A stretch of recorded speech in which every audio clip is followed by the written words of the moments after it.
What's up everyone, welcome back to the channel. If you like breaking down real world news, you're in the right place. Today we gotta talk about Trump's new tariffs and how they are hitting American farmers once again. So here is the deal. Few weeks and days ago, Trump's administration slapped a huge tariff on imports from China that spiked up to 125%. That's right, 100 and whooping 25%. China, of course, hit back with massive tariffs on US goods, especially farm products like soya beans, corn, pork, and wheat. Sounds familiar, right? It should, because something like this happened back in 2018, and just like before, American farmers are getting caught in the middle right now. Let's break it down. China used to be one of the biggest buyers of US crops, especially soya beans, but now that American goods are so expensive over there, Chinese companies are turning to other countries like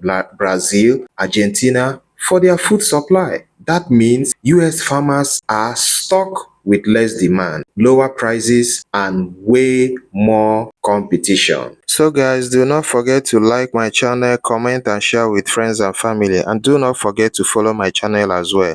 Much credit and appreciation to those that created the video. Sit tight, let's watch together. We just want to work, sell our crop, and have a decent life like everybody else. But if they would just leave it alone. This trade war is going to impact literally every corner of the country. Some of those who are most uncertain about what this is going to mean is those in agriculture and farming. Like here, corn and soybean farmers and pork producers. Where does this trade war end? I don't know where it ends. I hope it ends soon. What is your message to the Trump administration? Just stay out of it.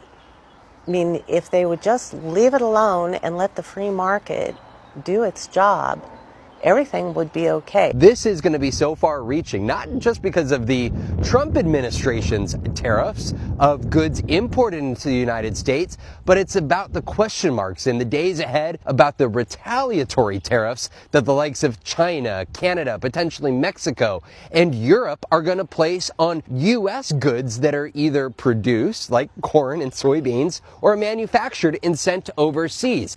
Guys, we have interesting days ahead. This is no longer business as usual, and if Trump doesn't blink, then his supporters will cry out aloud. Tariffs on imported goods can lead to higher production costs for domestic farmers who rely on imported inputs such as fertilizer or equipment. This increased costs may be passed on to consumers. Let's keep exploring. The assistance that the president put in place after the last tariff increase basically erased the financial gains from that tariff increase, which I think left a lot of people scratching their heads like, well, why are we doing this to begin with? Do you feel the same way? I feel like in the last trade war, we kind of went through the short-term pain, and I'm wondering where the gain was, maybe. We kind of came out of it in a little bit of turmoil. I think that some people have not forgotten that, and they're saying, well, you know what?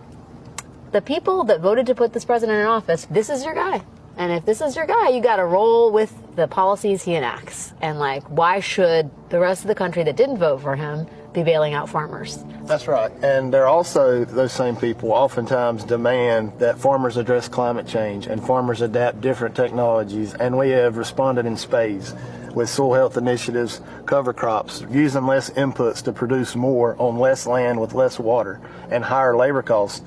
But those same people that make those demands are not willing to pay the cost for the American products in the store. They will buy the cheaper imported products that have much lower, their daily wage rate are less than what we have to pay an hour for our H-2A workers that are coming in. And the disparity when you're having somebody tell you how to do what you do best for a living and then not be willing to pay for the demands that they're making is laughable. We're fighting with one hand tied behind our backs because we're having to meet the regulations that are imposed to produce the quality food and address all of these other social issues we may or may not be responsible for. But at the same time, we're not seeing a return in the marketplace because American products are too expensive. And that's the tragedy of the American farmer is we produce the best and we meet the demands and we step up to the plate. But the consumer, when they go to the store, they're looking for the best deal and the best value. Some farmers are already reporting huge financial strain. We are talking about cancelled export orders, rising storage costs because crops aren't moving, and Serious uncertainty about whether this year's harvest will even be profitable. And don't forget, a lot of these folks are still recovering from the last trade war. These tariffs also mess with the import prices for farming equipment and supplies such as tractors, fertilizers, and replacement parts. Yeah, all will be more expensive. Costs go up, profit go down, not exactly a winning combo. Here is the kicker, guys. A lot of these farmers actually supported Trump, hoping that things would get better, but eventually things are not really paying off. Now, many of them feel like they are being sacrificed in a political chess game. So what does this mean going forward? Well, unless a deal is worked out soon, some farmers may not survive another season of this. And with food production being a backbone of the United States economy, that's big deal for all of us. What do you think? Are these tariffs necessary to stand up to China, or are they doing more harm than good? Drop your thoughts in the comments. And as always, don't forget to like, subscribe, and hit that bell for more notification. Catch you in the next one. It's been dead silence. Jason Johnson is disappointed with the federal and provincial response to tariffs imposed by China.